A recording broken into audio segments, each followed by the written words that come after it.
Hey, what's up? Jeremy Kinney here with another delicious drink recipe.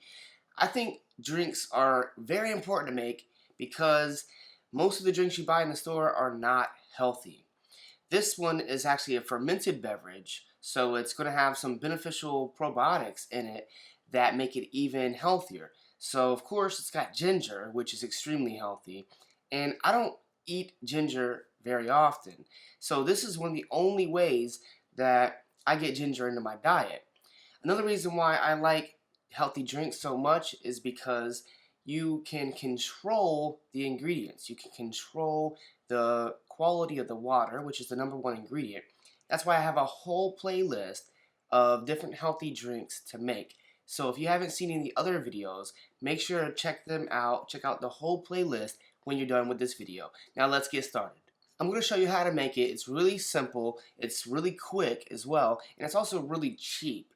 But one of the key things to keep in mind is that it's important to get organic ginger. Not just because it's organic, but because the conventional ginger oftentimes doesn't work as well. Maybe it's irradiated, and the thing is the ginger creates its own probiotic. So the first step in the process is to create what they call a ginger bug. It's kind of like the SCOBY for kombucha, but it's unique probiotics from ginger. And you want those to be living and doing well. Otherwise, your ferment won't work as well. So start off with getting organic ginger. You're just going to need some sugar. You can just use organic sugar, preferably. And then really that's all you need. So the best quality water source that you can get, and 2 lemons. After your ginger bug has set room temperature for 1 to 3 days, you're going to notice that it is going to be bubbly at the top. And if you listen, you can even hear it. But the temperature in your room will have a lot to do with how long it takes for the ginger bug to get to that point. Once it's ready to go, you want to go ahead and start making a big batch of ginger tea. So what we're going to do is we're going to use 8 cups of water with 2 teaspoons of ginger. Boil it, put a cup of sugar in there, and then once it cools down a little bit, I put the lemon juice. I just squeeze the juice from 2 lemons in there and mix it all together. And then after that, you're just going to mix the ginger bug with the ginger tea and bottle it. It's as simple as that. Let me show you. Alright, to make a ginger bug, all you need is a cup of water, about an inch or so of ginger, and then grate it, and 2 teaspoons of sugar. Then you want to stir it, let the sugar have a chance to dissolve.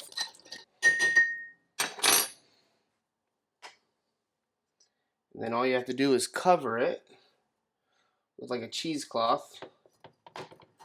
A paint strainer, or even I guess a napkin would work fine, but basically you want to leave it the opportunity to breathe a little bit, but cover it up so nothing can climb in there, and then set it somewhere in your house at room temperature and let it sit for 1 to 3 days, again depending on the temperature in the room, and you'll see it get really bubbly when the fermentation has taken place. Okay, now I have my 8 cups of water in the pan, and I've got my ginger. It's about 2 inches of ginger.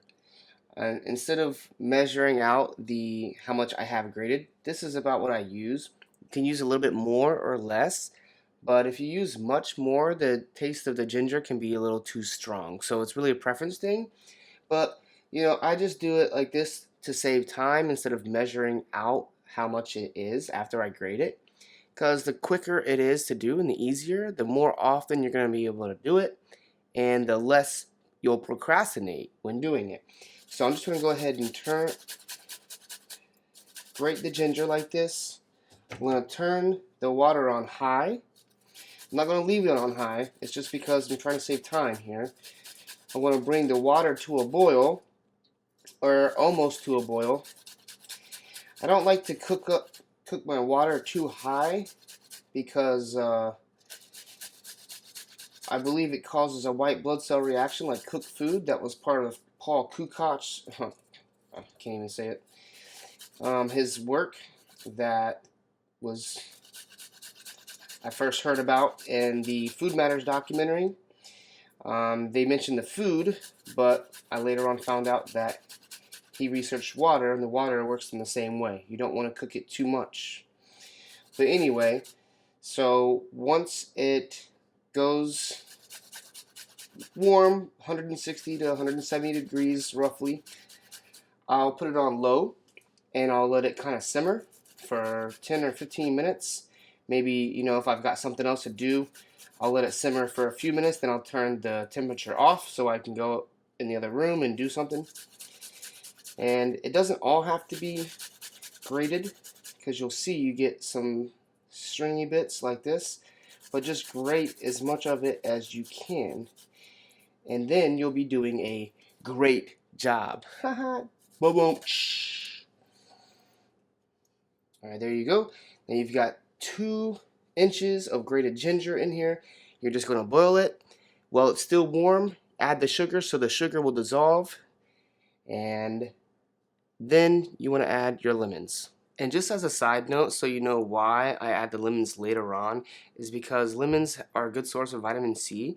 Vitamin C is very vulnerable to the elements such as heat. So I try to preserve that as much as I can. Not to mention there's probably other stuff in there too that wouldn't appreciate being heated too much. Another thing to consider is that while I'm doing the recipe with these measurements, you can scale it up. You could just double or triple the recipe, but then you're going to need triple the bottles to bottle it. Another thing is when it's your first time or second or third, you might want to start off in smaller batches. So that way if you forget something or mess something up, or maybe if you put too much ginger in there, then you don't make a huge batch of it. You can basically dial in how you like it made and then make it the way that you like it. Alright, so now I have my cup of sugar. Put it in there, I'm going to stir it. And of course, I'm just trying to let the sugar dissolve.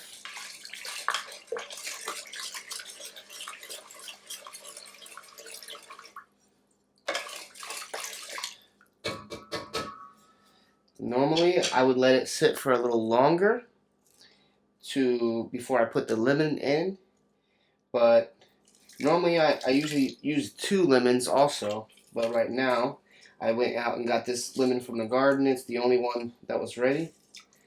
So, and it's bigger than most lemons. So I'm just going to use this 1 lemon and get every little bit that I can. But in the recipe we call for 2 lemons. But again, you know, it depends on your taste and what you have and how big the lemon is.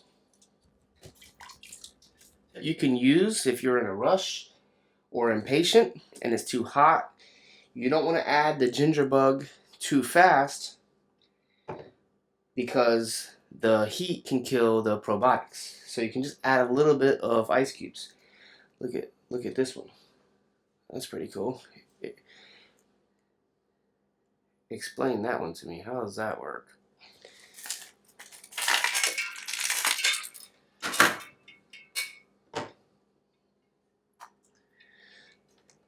And then once it's cooled down, your ginger tea, you can add the ginger bug so that way it's all mixed together. So you've got your ginger tea, your 2 lemons, it's sweetened with a cup of sugar, and then you mix in your ginger bug. Simple as that.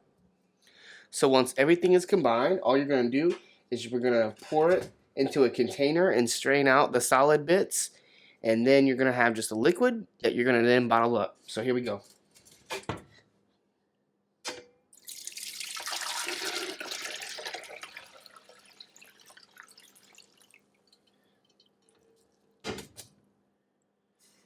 So now that we have everything mixed together, we're just going to bottle it up. Normally I do it over the sink, because you make a little bit of a mess. But you want to make sure after you add the ginger bug that you mix it again, so that way the ginger bug is mixed in with everything else. And then when you fill up the bottles, leave a little bit of room at the top. And by the way, this fermentation process is similar whether you're making kombucha or beer or whatever else, because they're all fermented products. And when you bottle them up like this and then seal them, what you're doing is you're trapping in the CO2, because CO2 is a byproduct from fermentation, and that is what makes the drink carbonated. So I'm just going to go ahead and fill up all these bottles, and then I'm going to let them sit for a few days. And again, how long you let it sit and ferment depends on the temperature of the room it's fermenting in. So what I usually do is I'll have maybe 6 of them. I'll have 5 or 6 bottles, and then after a few days I'll put one in the fridge, and then when it's cold I'll drink it. And then if it's fermented enough, if it's carbonated enough, I'll put all of them in there, or I'll put another one in there. Usually just because they're so good and I'm thirsty, I usually drink them before they're fully fermented. But you know, if you're wanting to know where I get these bottles, I got bottles like this from Amazon. And if you go to theawarenessrevolution.com/ginger-beer, I'll have a post there where I will have the recipe and a link to where you can get these type of bottles, which make it easy.